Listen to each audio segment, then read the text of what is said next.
సింగరేణి కార్మికులను అంకెల గారడి మాటల మాయాజాలంతో యాజమాన్యం రాష్ట్ర ప్రభుత్వం బురిడి కొట్టిస్తుందని తెలంగాణ బొగ్గు గని కార్మిక సంఘం అధ్యక్షులు మిరియాల రాజిరెడ్డి ఆగ్రహం వ్యక్తం చేశారు.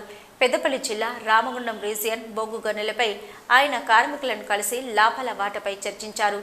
తెలంగాణలో కాంగ్రెస్ ప్రభుత్వం సింగరేణి కార్మికుల కష్టాన్ని పక్కదారి పట్టిస్తుందని ఆయన ఆరోపించారు.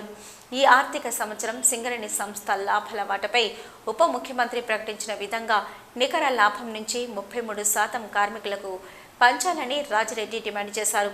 కేసీఆర్ ప్రభుత్వం సింగరేణి కార్మికులను ఆదుకుంటే రేవంత్ సర్కార్ అమ్ముకుంటుందని ఆయన ఆగ్రహం వ్యక్తం చేశారు.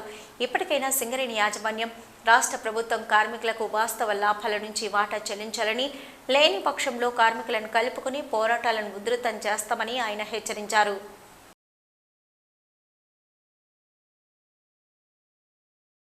మైన్ యాక్సిడెంట్లో చనిపోతే తల్లులు వచ్చి పని చేసేటువంటి వాళ్ళు, కానీ ఈరోజు పెళ్ళి అయిన వాళ్ళు, పెళ్లి కాని వాళ్ళు, భర్త చనిపోయినటువంటి వాళ్ళు, డివోర్స్ తీసుకున్నటువంటి వాళ్ళు, ఒంటరి మహిళలకు కూడా సింగరేణిలో ఉద్యోగాలు ఇప్పించింది తెలంగాణ బొగ్గని కార్మిక సంఘం బీఆర్ఎస్ ప్రభుత్వం.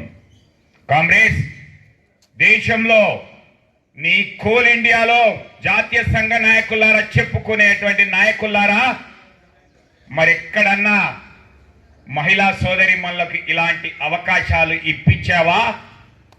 అలాంటివి నువ్వు ఈరోజు మాట్లాడుతున్నావా? సరే, సబ్జెక్ట్ విషయానికి వద్దాం. ఈరోజు లాభాల వాటా విషయం.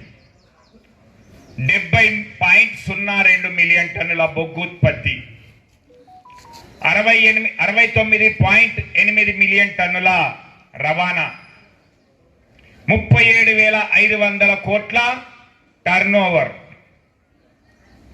దాంట్లో భాగంగానే 4,701 కోట్ల నికర లాభాలు అని స్వయంగా బట్టి విక్రమార్క గారు చెప్పినటువంటి వీడియోను మీరు ప్రెస్ మీట్లో అందరూ చూశారు.